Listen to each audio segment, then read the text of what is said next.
Welcome back. The panel is joining us. NBC News senior Washington correspondent Andrea Mitchell, Democratic pollster Cornell Belcher, Wall Street Journal columnist Peggy Noonan, and David Wasserman, House editor of the Cook Political Report. But this week, we commandeered him as an important member of our decision desk. So, Mr. Wasserman, I'm actually going to start with you because you are a guy that looks at American politics granularly from the ground up. And in some ways, you're also able to, I think, answer this question. You heard Mitt Romney essentially make one argument that said, hey, this was a referendum on the president, but it was a confirmation that this is a country that still has maybe leans to the right there.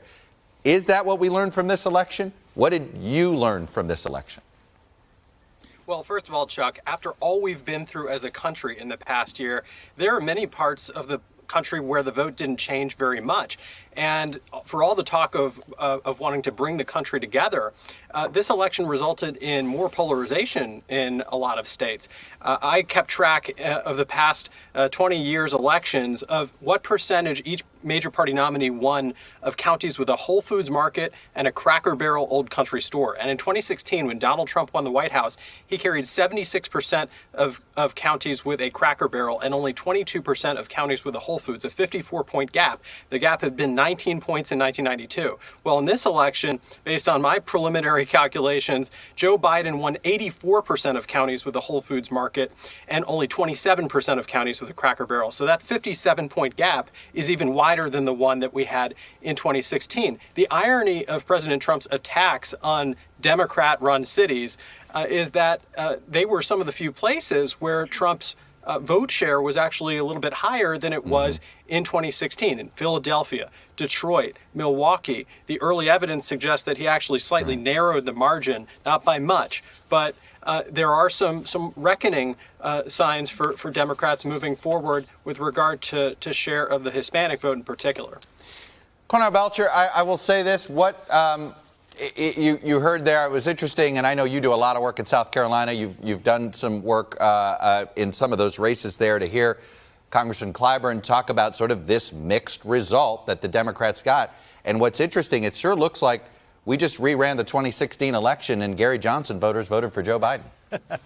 No, I think that's right. To a certain extent, Chuck, though, we keep rerunning the same election over and over. Look, what did Donald Trump get? He got 57% of the white vote, which was just in line with what he got in 2016. What did George Bush get? He got 57% of the white vote. What did Ronald Reagan got? He got 59% of the white vote. What's changing are the demographics. Right. 57% of the white vote in 84 was a Ronald Reagan landslide.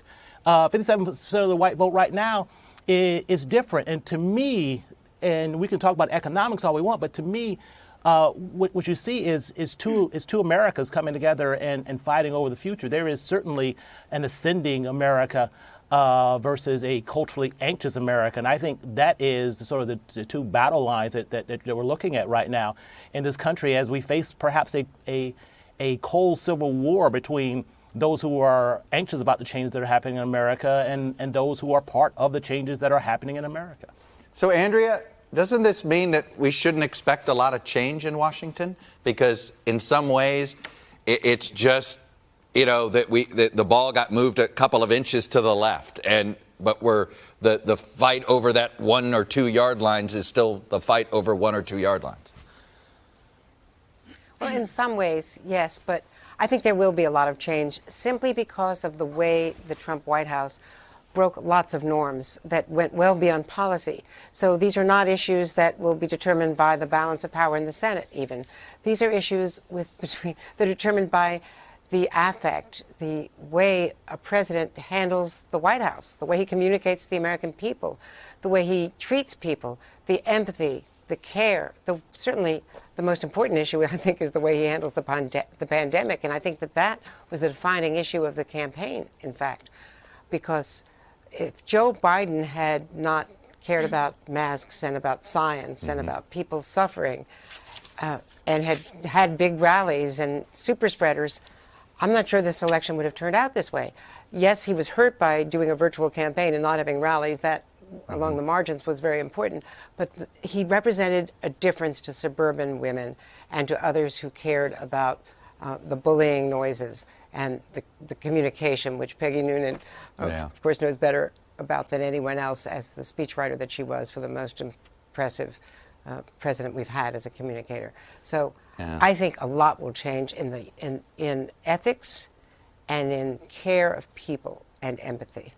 Peggy Noonan, I was thinking a lot about your former boss that you wrote for last night when I was listening to Joe Biden, because in some ways he's got to do what Ronald Reagan was called to do in 1980. We could argue about the policies and which way things are moving, but there's a sentiment that needs to be uttered out there. What did you make of Joe Biden's remarks last night?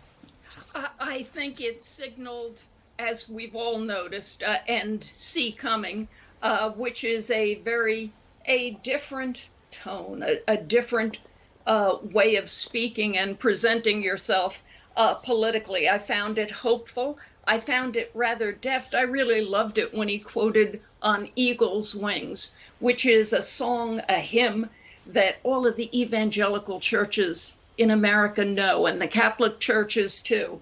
I just found it sweet, a good beginning. I got to tell you, I think the entire election in a way was somewhat triumphant, and you could see reverberations of that last night. We were so anxious about it, fighting at the polls, hacking. It worked.